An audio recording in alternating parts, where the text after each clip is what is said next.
And that's the only issue that I have. And I also have an issue with why do we always run to Jake Paul? Why he's the go-to person when it comes to Expedition? Why y'all letting him corner the market? Because we know why. Maybach music. It's the big boss, Rick Ross. Right now you rocking with the hottest DJ in the game. Let's go. It's your boy DJ Bugsy, Do It for Hip Hop Podcast. It's good to be back on the Miggity mic. I'm so excited to be back. This is episode 124. I got my crew with me. Gang. Potty train. Man, it's summertime fine 9. It's your boy JK, man. Mr. All Bullshit. What's good, man? Man, listen, it's good to be back. I want to give a big shout out to DC. I want to give a shout out to the National Hip Hop Museum. What a beautiful event. To all the pioneers that showed up, to Dana Dane, to Sweet T, to Kid and Play, even though Kid wasn't able to be because of family emergency, but shout out to Play. Shout out to Kwame. I'm about to call this man Kwame. Shout out to him, man. It was just a beautiful, and I actually ran into my person that actually got me in radio, Kobe Cole. So shout out to him as well. Dope. And shout out to Champ from previously on the Math Hoffa show, my expert opinion. He said he gonna pull up to the show. So man, we making moves, man. And this is only our second episode together. We gotta let's give a clap for that. Let's give a clap for that. Know that. And I want to give a big shout out to Nine. This was her first official event with the pod. And when I tell y'all she did the damn thing, she had pictures with the boy D-Dot Angeletti, the mad rapper. He was in the building. Shout out to my man Tracy Lee, Philly's finest, Philly legend. I mean, she was just doing it up. People was like treating this woman like, you know, she was like Sylvia Rome. You know what I mean? Like she was the CEO of the damn DMs museum. Was on fire. They was like, who that? Who that? It's our new co-host. So I'm gonna pass the mic to Nine. She is the official moderator of the pod. Yes, so welcome back, you guys. Second episode. But to quarterback off of what he said, I absolutely adored that event. Thank you so much for having us. Thank you to the National Hip Hop Honors Awards. I believe that was the first event. That was their first time doing an honor like that, but they do have events. But yes. Okay, so I went to at least like 3 of the events outside of the awards, and it was amazing. I got to see painters. I got to see different CDs, DVDs. Man, I haven't seen that many CDs and DVDs since I was a kid, y'all. I was like, oh my God. But it was an amazing event. I got to meet so many amazing people. And one of the highlights for me was meeting DJ Cool Red Alerts. Fire. That's fire. I just got chills just thinking about it. As soon as he stepped in, I'm like, oh my God, I have to get a picture with you. For sure. That's fire. And everyone was so humble. That was the best thing about meeting all of the legends and pioneers. They were so humble. It wasn't no one who gave off an air of like arrogance. Everyone was so welcoming. Like, it was amazing. Dope. It was you amazing. did a good job too. Thank you so much. And then look, and another thing Nine did that was dope. She tells a lot of stories in her story. So if you don't go to Trap Bay 9 stories, you won't get the real full effect of what happened. She was on there, she was like, yo, let me tell y'all what happened, and let me shout out to Bugsy and this and thus. And she was at a little diner, and she pulled out the diner, and she had me cracking up. Like, she was in her bag in her story. So make sure you pull up to those IG stories. Yes, my Instagram stories be having the city on fire. That's dope. They had my DMs on fire. They like, who this? I'm like, that's our new co-host. Number 9. Like, all right, you guys. So we're back for the second episode. We got a lot of good things to get into. Yes. Are we ready? Yes. Let's get into it. Yes. So Freeway has announced that Beanie Sigel and Jadakiss are about to do a collaborative album titled Kiss the Mac. Kiss the Mac. Sorry, my handwriting is crazy.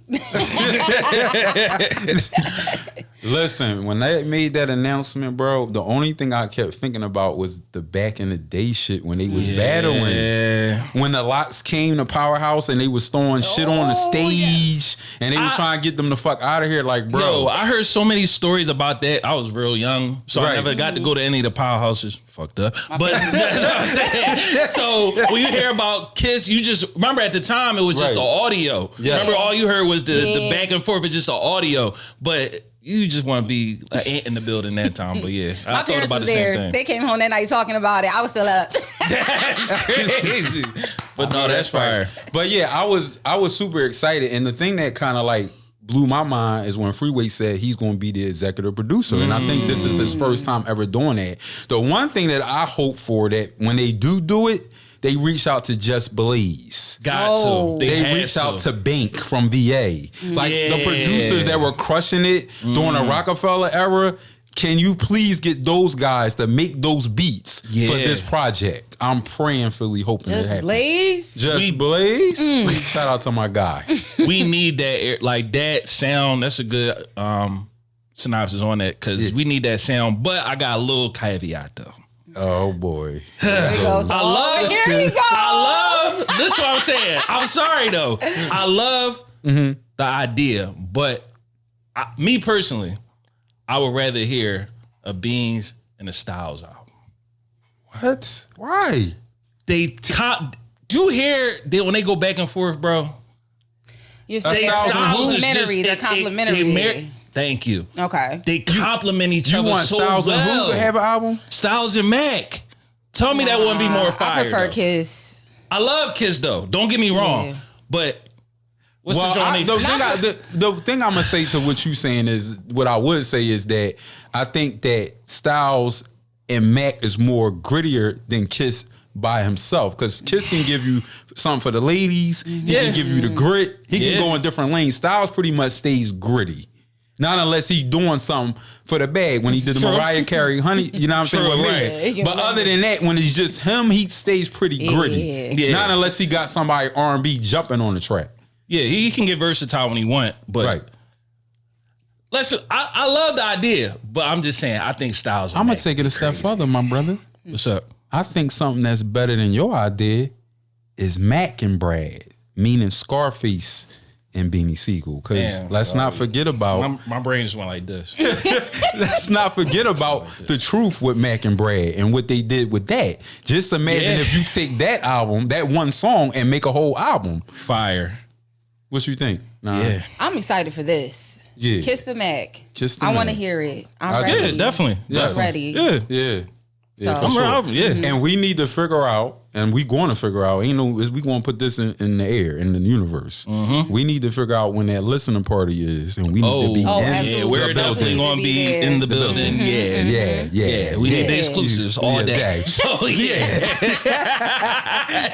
baby. Yes. That's fire. You know, actually, Beanie Sigel is going to be at a place that I'm aware of. So, I'm going to try to see if I can. Yeah, you should work that nine magic. Because if they in the DM saying who that, then you gonna be Mac gonna be like who that? Beanie Mac. Yep. That'll be good, man. All right, so let's get into our next topic, you guys. Yes. So the BET Awards, Soul Train Awards, BET Hip Hop Awards. Which one do we feel is more phenomenal and monumental amongst African Americans? Which one has the most recognition, if you will? I would say Soul Train because of the legacy. Don Cornelius, that's that legacy. Because we had so many acts. Even when we had the Soul Train back in the 90s, you had rap acts, R&B acts, taking him back to his days. I would say Soul Train, me personally. Bugsy? I would say Soul Train, but what I think that the younger generation, I would say the BET Awards, because the younger generation don't really know about Don Cornelius and the history of the Soul Train Award. Their moms had the Bushes, they had the platforms in the 70s. They made the Soul Train line. Someone my age or older might know about that, but the younger generation, I want to see BET Hip Hop Awards. I want to see, the freestyle cipher. So most definitely. But what I would say is that to put a note, like a pin in this, it's not over, it's just being rebranded. So for 2025, there will be no awards, but they're not saying in 2026 there will not be an award. So it's just for this year that it's being suspended, but they're trying to rebrand it, maybe add it to BET Plus. I think they're trying to take down the lesser cost of the production of what it brings when you do it from that level. I think that's when, and then I think that because of podcasting, because of way of content and media coming out, the audience fragmentation is what their views are not like that. So I think that plays a part on why they trying to figure out how to rebrand and revisit it later on down the line. Well, I think these awards are all important, honestly. Okay. One of the things that I got a chance to do when we was in Washington, D.C. was interview Dana Dane. And he has now broken into the movie industry. And during this time of us talking, he was talking about his new movie on Tubi called Sin. And how it just was released. And I was asking him, like, are you looking to get an Oscar, a Tony? You know, what are you trying to make of this? Right. And he was like, the only award I care about is the one I got here today. That's heavy. That's heavy. For a legend to say something like that, it just lets you know those things, they matter, but what we get from our people matters more. That's the recognition we need. That's the recognition we need to honor. I totally agree. So, I think all of them are important because it went through each generation. Yeah, totally agree. Yeah. That's a great point. Great point, man. I like that. Man, she's showing out. I got the switch on today. That's what I'm saying. She got the switch. That's what it is. She got the switch today. I ain't mad at it. I ain't mad at you. Nah, go ahead and do that. Woo, she fucked that up. But go ahead now. Yeah, that's basically what I have to say. Like, all of them are important, and I hope they all come back bigger and better than ever, honestly, because we need it. It's important for our history and for our culture. They're trying to erase us. We can't let that happen. Facts. Totally agree. Facts. So we ready for the next topic? Yeah. Oh my goodness, I've been waiting for this. This is her topic, by the way. This is her topic. All right. So the world had to stem through a release of Cardi B's second single off of her second studio album that we have been anticipating for 7 years. Called Imaginary Players. I almost said Imaginary Bars. My bad. It samples. No, I've been reading things online, and don't you know when you read things online and it kind of sticks in your head? It just sticks in your head. Imaginary bars. So Cardi B has released her second single off of her anticipated second album. It samples Jay-Z's iconic Imaginary Players off of Reasonable Doubt. Imaginary Players. No, actually, it's off of Volume 1 in my lifetime. Yeah. That was a typo. That was a typo. Yeah, it was Volume 1. Yeah. Cut that out. It's all good. It's all good. It's all good. But I'm still on Imaginary Bars. I'm still on Oh my God. That was a bar. That was a bar. That was a bar in itself. I said, no. God. Okay. not a battle rapper on the low. I'm letting y'all know. She got a couple metaphors. You know what I'm saying? So yeah, she has dropped this single, and honestly, I feel like it was in the beginning mixed reviews because it seems to me in the mass media people don't want to hurt Cardi B's feelings. Like, they seem as though they don't want to tell the overall truth. It just gets laid over like we're in Sugarland or something like that. But I didn't really care for the album, for that song to be the iconic song that it is. I'm surprised Sean Carter signed off on that. But I know why you did. No, I don't think that's her. I know why you did. I know why. Onika Mirage, okay? That's why you did it, all right? Yeah. And honestly, it did more for you than it did for her because your sales and streams are now through the roof. Whereas everybody else is dragging this girl through the dirt. Yeah. Yeah, that's a fact. What do you guys have to? I'm going to let JK go first because... Bro, what you got to say? See, that's one of my favorite whole Johns. It's like, why?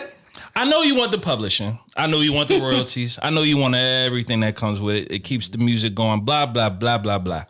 But come on, bro. Yeah. Really? And we know that Cardi doesn't write her own music. So it makes it even worse that you're rapping on a song that is very...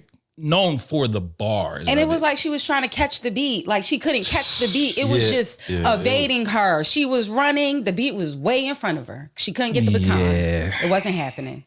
Yeah. So going back to what you were saying about it being anticipated for the album, I just feel like at this point they're just grabbing for straws right now, because it's like a lot of these songs are, even the song she had before that, I think Outside or whatever, Yes. it had a sample from an old song. So they're trying to grab straws and trying to build anticipation. What's going to catch? What is going to catch with them right now? Right. So this is a big, big misstep for an album that almost took 10 years to come out. Bugsy, I'm gonna let you defer, sir. I'm being nice today. I'm a whole fan and I love Volume 1, so I'm trying to be nice. But yeah, just a misstep, big misstep. So what I would say is, when I first heard it, I was like, whoever wrote it, they did a good job. But Partisan Fontaine. in what part? hold up. Partisan Fontaine. Hold up. The actual person that wrote it, okay, Party Fontaine. He was a part of it. Yeah. Okay, I felt like they did a good job for it. Now, what I want to tell you would have been different if Nicki would have spit it. It would have been totally different. Because the reason why the song sounds bad and the reason why it's not good is because how it was delivered. Yes. The delivery of the song. It wasn't so much the bars, it was just how she said, she couldn't catch the beat. She kept missing the catch. She wasn't in pocket.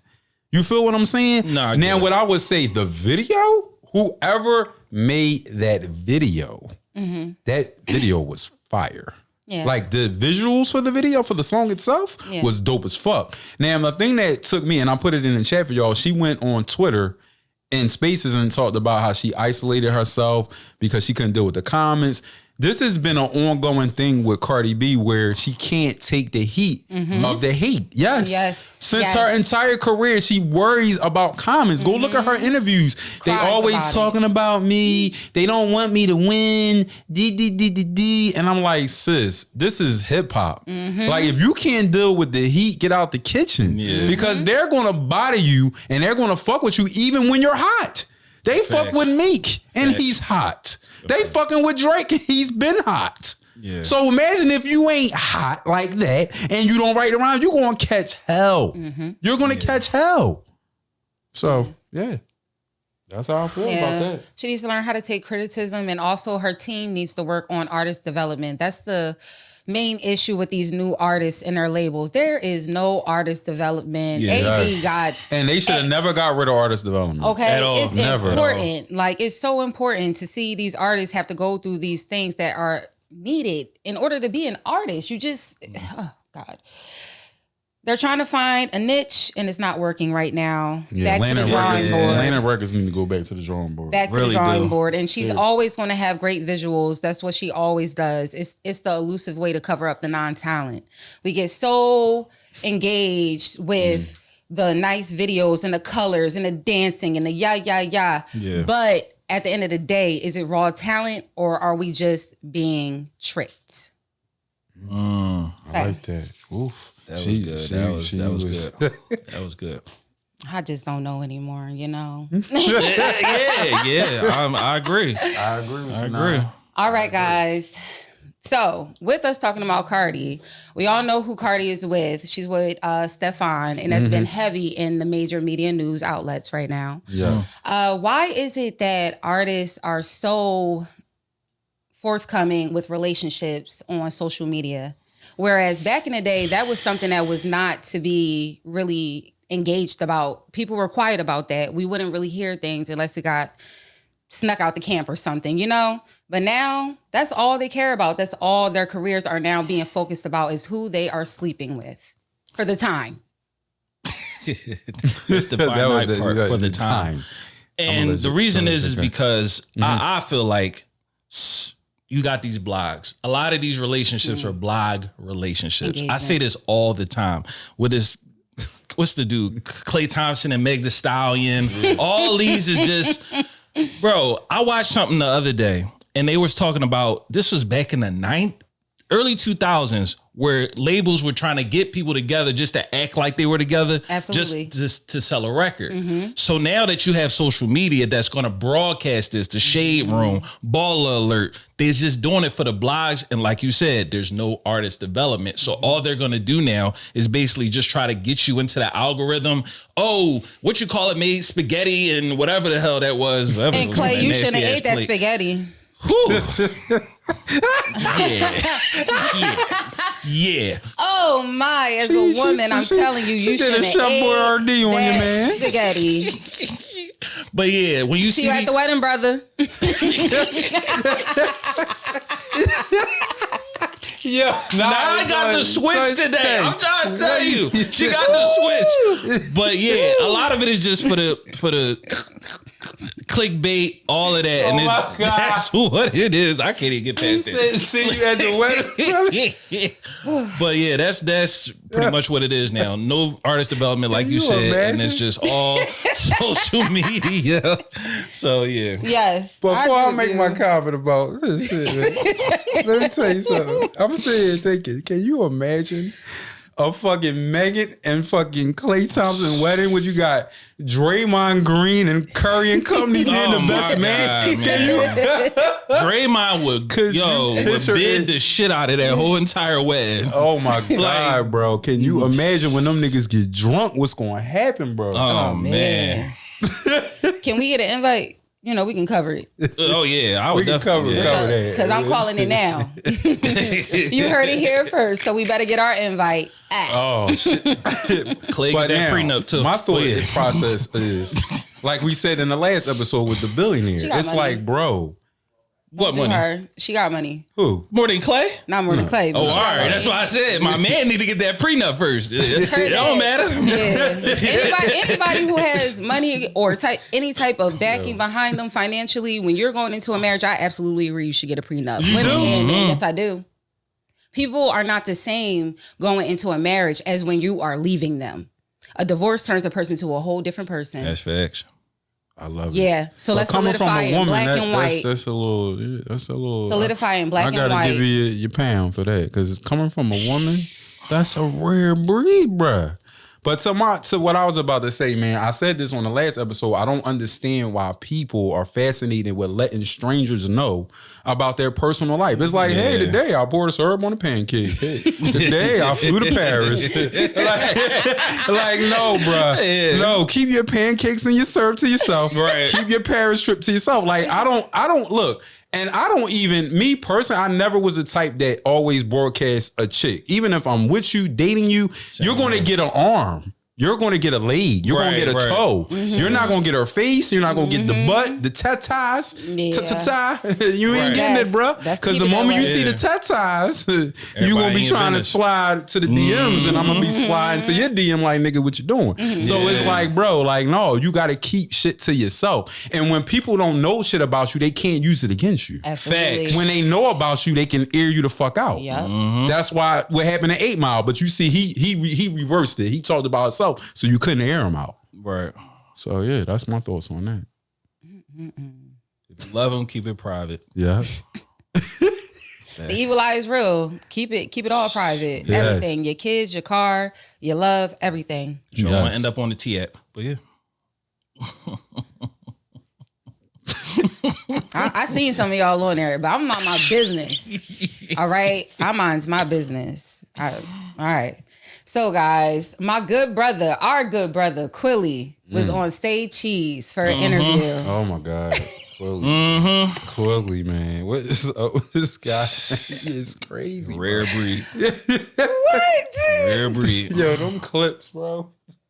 I enjoyed the interview. I did too. I absolutely enjoyed the interview. I'm gonna be honest. You can see a clear difference from Quilly years ago. Oh my God, Quilly his growth is unbelievable. Yeah, it was amazing to see. You definitely matured, and I can see that you went through a spiritual journey. As someone who has gone through one personally and is still going through one, I recognize certain things that you spoke on within the interview, and I'm happy for you. You're healthy. You're doing what you need to do for yourself. You're still trying to put other people on within the city, and I applaud you for that. Seriously, you are a legend in Philly, and You know that. But for the doubters and the haters, for Quilly, let me say it out my own mouth. He's a legend from Philly. There we go. My guys. So, should we talk about just the interview or the whole entire with Santos?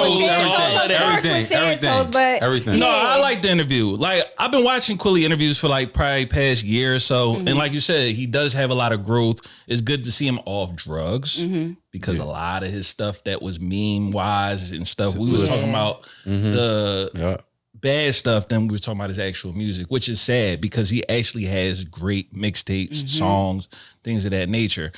The growth is there, but the thing I like about Quilly is that he knows how to throw the little jabs now. Like, he knows now how to do it in a funny way. Yeah. Like, he talked about OT Kwani, talking about OC Kwani, like you said. Like, God. Those, he's learning how to I ain't gonna say manipulate, but he knows how to work media. So that's good, and he's putting that in his accolades as well as rap. So I can't knock an artist that's doing that, because I did it. So I can't knock him for doing that, but he ducking smoke though. My man's ducking smoke. Because you can't be saying you're the best rapper. Right. You come at Meek every chance you get. You just dropped the joint, said F all y'all. Right. F dropping all these names. Now all of a sudden, what do you call yourself? Malcolm X Quill, something he call himself all peaceful now.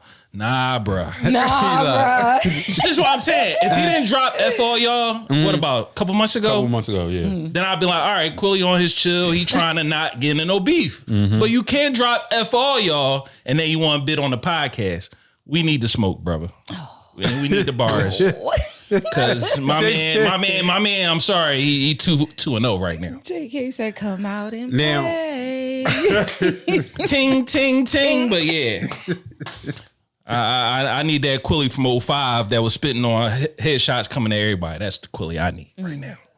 That's all I'm saying. But now, I totally agree with you, bro. I totally agree, and I think that back to what she said, his growth is phenomenal because before, like back in the heyday and just back not a couple years ago when he was coming at OT the Real and Meek Mill, and he would just automatically go in that studio and knock it out the box.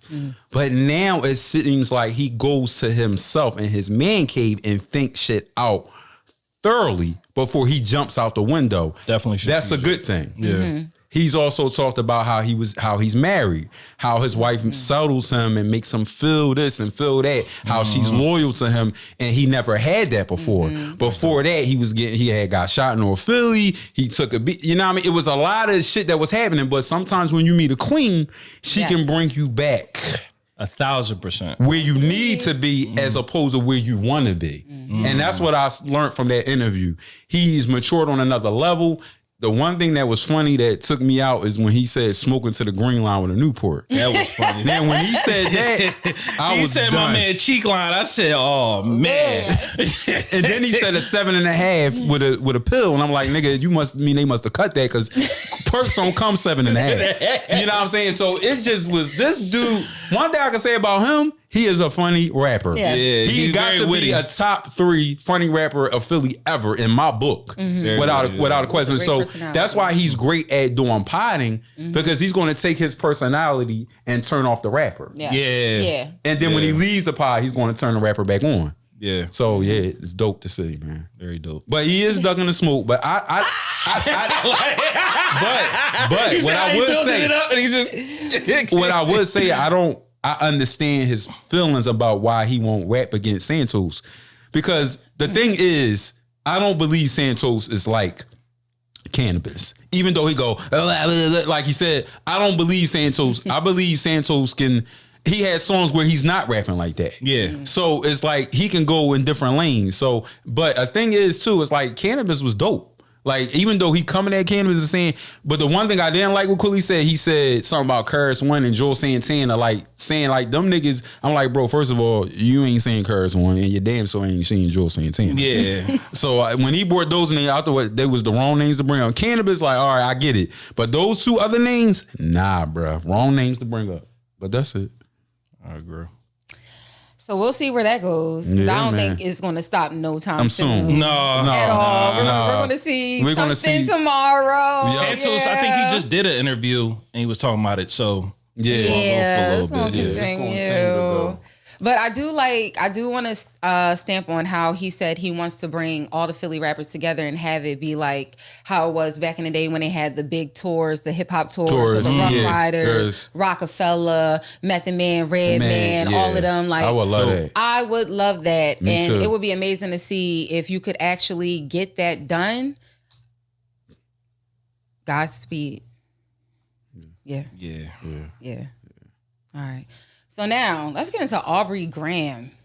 For the viewers who don't know, for those who don't know, that is Drake. Okay, and we have some new details on Drake's case, and I am astounded and disappointed in you, Canadian. So now in the new details of the case, it seems that Drake has now involved Kendrick Lamar's kids and Dave Free, and he wants to DNA test for another man's children. Yeah. This is what hip hop has become. Yeah. Man. This is what happens when we just let people freely walk in through the door.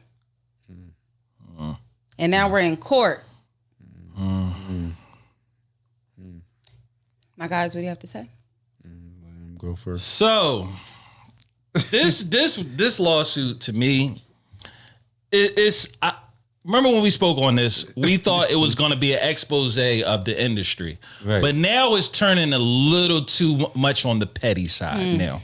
So when y'all sent this in the group about the kids, I was just like, y'all said what y'all said in the raps. Cool. Right. Whether who lied, who did, whatever, cool.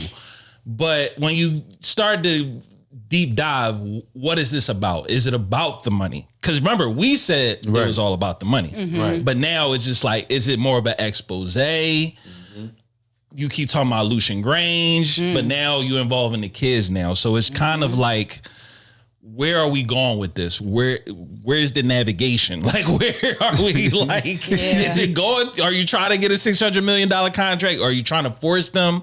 But now, and someone said this, I think it was DJ Academics, he said he should sue Kendrick. But my thing is, the reason he's not going to sue Kendrick is Kendrick don't got the bag. If you trying to go at UMG, I get it. But They got money. right. So my thing is, Kendrick don't got the bag, but why does it feel like it's a Kendrick lawsuit?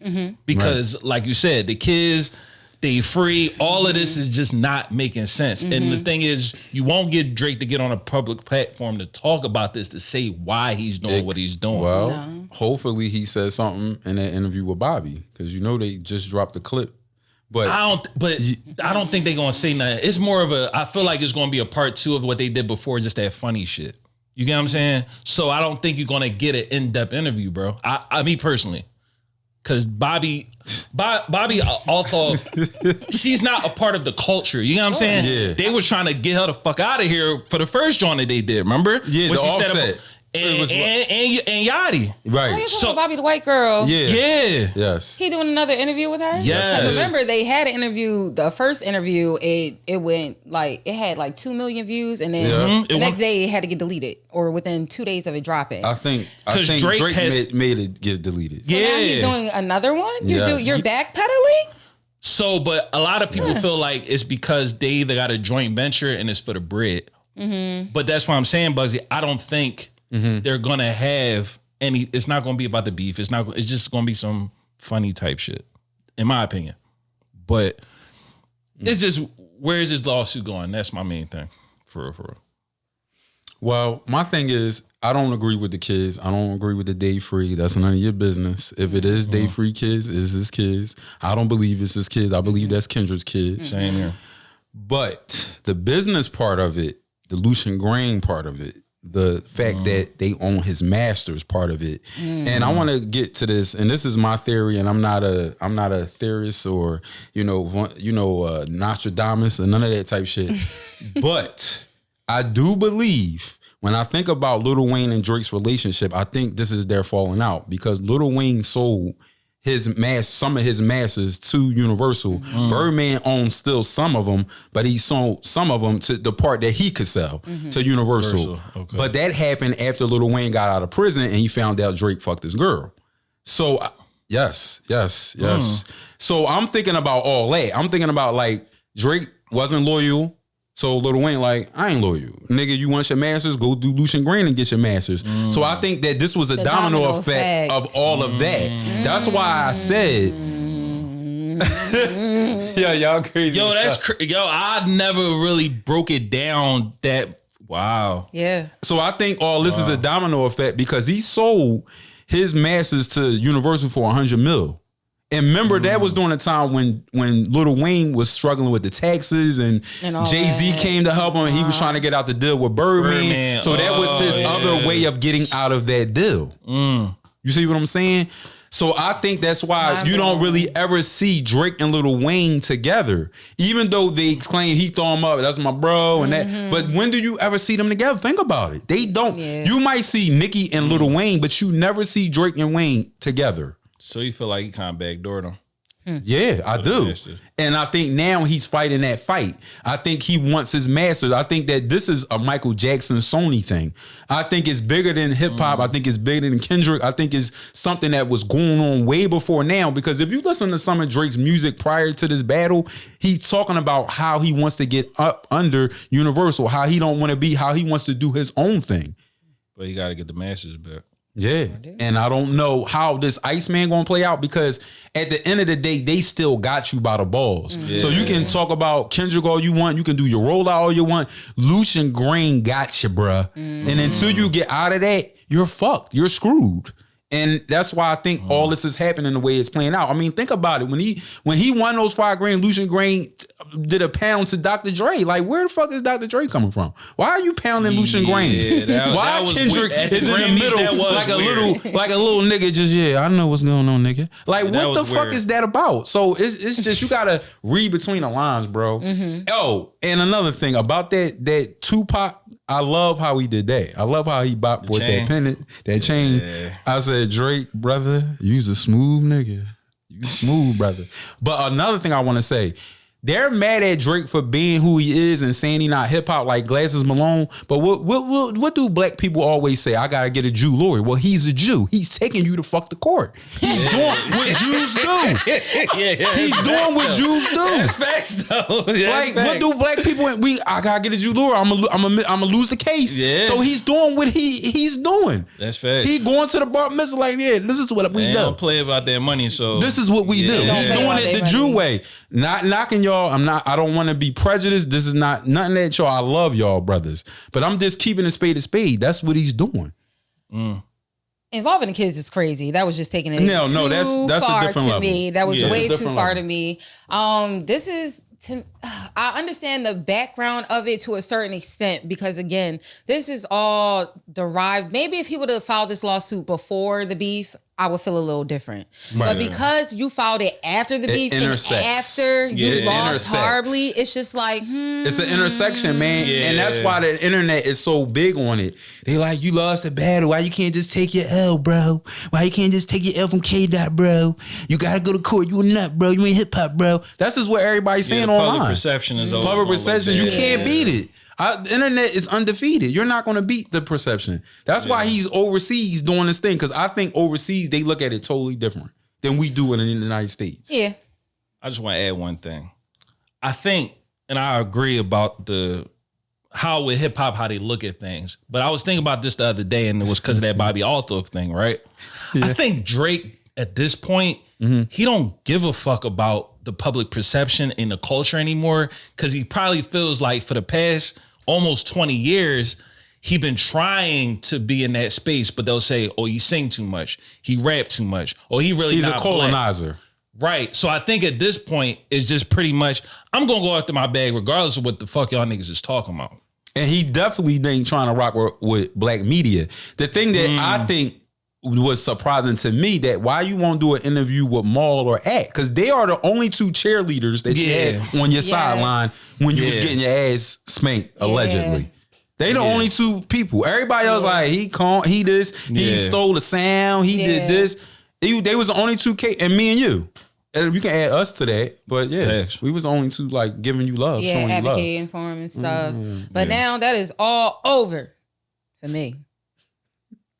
You don't involve kids. You're a man. You're a grown man. Get it together. Pull it in. You're having like a teenage girl fit right now, and it's not becoming of a man. I love nines. Clock it, yo. Clock it. Let me see 9 clock it. Bang, bang. Clicky click. So Gervonta Davis and Jake Paul are set to fight each other. Not Gervonta Davis and this guy. Boxing world is just not the same anymore. Yes, boxing is definitely not the same anymore. And honestly, I'm tired of black people helping other people erase us. Like, it's insane to me. It's really insane. I don't feel like Jake Paul deserves to be in this ring with the people that he is stepping in this ring with. No one at all. Like, no one. I don't believe you deserve to be there. You were put there. You are a plant. I know that for a fact. You're a plant. And I don't think you deserve to fight Tank. I don't care that he agreed to do it. You don't deserve it. It's becoming it's a money grab. Like everything with boxing now is becoming a money grab. You see that Aiden Ross has a league. Gilly and them been doing it, but they do it. I respect what they do because they do it for the upcoming. Right. Like them doing it for the content creators. I fucks with that. Aiden pretty much copied what he's doing. But, you know what I'm saying? It's all a part of entertainment. He Remember, did. back in the 90s, we used to be like, oh, it's a Tyson fight. Tyson about to fight this person. Floyd about to fight this person. Now it's just, oh, it's a money grab. Javante, he gonna bring a crowd. Fighting a celebrity boxer. Thank you. So it's literally celebrity boxing that they trying to make more money off of now. And it just dampens the sport. And it's just like, now it's just like, okay, we just gonna throw two people names together just to see if we can get a ticket. Participation points now. Everybody gets an award now. Yeah. Like it just dampens the sport, and it's just like you just forget about all just how it was in the 80s, the 90s, the 2000s, Muhammad Ali days. It just takes away that legacy. Yes. And like you said, now it's just a person that just come in, oh, I got a following, oh, I got money, or I fought a couple no-name motherfuckers, and I could get Javante fucking Davis. That been wrecking shit for the past 5 years. So it's just like, man, you kind of dampening the sport, but everybody gonna want the bag at the end of the day. So my thought is, oh God, I don't want to. Man, when I first got this news, I was so mad, bro. I was just like, bro, because I've been watching boxing since I was 10. And I started watching boxing when Mike Tyson first became a champion. And so for me, man, it's just like, bro, you had the opportunity to fight someone that they said clearly beat you in a rematch. Yeah. It would have been less money. I get it. But it would continue your legacy. Right. Because when I look at someone like a Gervonta Davis being so young from B-More, the hood, and you got to put that Davis name, you got to wear that Davis name wherever you go for your kids, for your legacy. Yeah. That's important for the Davis family in B-More. Now, I get it. Because he always talk about how he wants to retire. He's not in a good mental state. I just need the money now. What if something happened to you in that ring? That money's going to go to your kids. Now, not to say it can't happen in a rematch, but I'd rather you go out fighting a fight that everybody want to see versus a fight that we know how that fight came about. A true competitor. A true competitor. And my thing is this. I think he's trying to chase Bud Crawford. I think you want to be on Netflix so bad. You knew that Lamont, that fight that you was going to that wasn't going to give you the Netflix bag. So you had to jump to the Jack. Yes, I believe that because when he fought the first one, that wasn't on Netflix. That was on regular pay-per-view. I think that because he see what Bud doing, jumping 3 weight classes, getting a real big bag, I think he's chasing that. And you don't got to chase that. Bud is in his late 30s. You don't got to chase what Bud's doing. Stay in your lane and chase a young boy what the young boy going to do. And show these young boys how to do it. Instead of trying to chase somebody that's 35, 37, 38. He's on his way out. I understand what he's doing. Yeah. But you're in your prime. You still got time to make it happen. And that's the only issue that I have. And I also have an issue with why do we always run to Jake Paul? Why he's the go-to person when it comes to expedition? Why y'all letting him corner the market? Because we know why. Why? But I know why too, but I don't understand us being the culture, and we claim we the culture, and we claim we hold boxing up as a high regard, and we trying to bring boxing back because we let UFC and MMA take over. Yeah. This was an opportunity to try to bring it back. You got Max Kellerman getting hired again, bringing an announcer, one of the best announcers that ever did it, back in the sport, and then you going to turn around and do this? Like it seemed like we get 2 steps forward to take 2 steps back, and I don't like that for us. Yeah, I don't like it. I don't like putting more money in his pocket, and then you let the brother not get the bread. And they back on Twitter today going back and forth. I snatched that bag from him. You ain't getting another bag. That's your brother, but you rather. Come on, man. Really though? And it's all playing out on social media. And that's another thing. This is what we talk about. Yeah. Why the hell are y'all on Twitter going back and forth? Y'all look like some kids. Yeah. This is something I know you got his number. I know you got his team phone. Y'all did $1 million fight together. Yeah. So call his folks instead of going on Twitter and talking and let the world see and letting Shade Room post it. Yeah. Big ball, like all these people posting what y'all saying, and it's not right. Yeah. That's it, bro. That's all I got. I'm upset about it. Mm-hmm. But we also have to look forward to the Canola. Yes. And Terrence Crawford fight on September 13th. Yes. I'm so excited about that. That's going to be a great one. I'm going out to watch that. That's going to be a great one. Y'all have any plans? Or y'all? I'm probably going to go out and watch it. Okay. Yeah, I'm definitely going to put a bet down. Really? Mm-hmm. So what's your prediction? I always bet on both. You bet on both? Yeah, I bet on both. Okay. Yeah. That's smart. Mm-hmm. That's smart. Yeah. Yeah. I'm winning regardless. That's how I play it. That's what's up. I like that. I like that for 9. What about you, bro? You got any predictions? You going out? What's the move? What's the move? So I'll probably go. I know one of my homies gonna have a fight party to go watch this. So my prediction, I think it's gonna go the distance. Okay. Because Bud, I think he's on the rise. Yeah. Canelo is just he had a lot of great opponents, so right. You can't knock him. But I just think Bud is just on another level right now. Really? I think it's gonna go the distance, but Bud might win by decision. By decision? Mm-hmm. Okay. I think he's going. Okay. I can agree with that. Okay. But I'm on a different spectrum. I think that Bud is an absolute great fighter. I don't think his resume is that great for him to fight Canelo, in my opinion. Yeah. He fought Earl Spence. That was one of his biggest fights. Tore him out the frame. But that's it. You don't have no other major fights. And then when you went up in weight class to the guy that you just fought, you went the distance with him and you didn't look like you look with Spence, because the more weight you put on, the slower you can get. Damn, yeah. And Canelo is already big. He's already that. You're going up to him.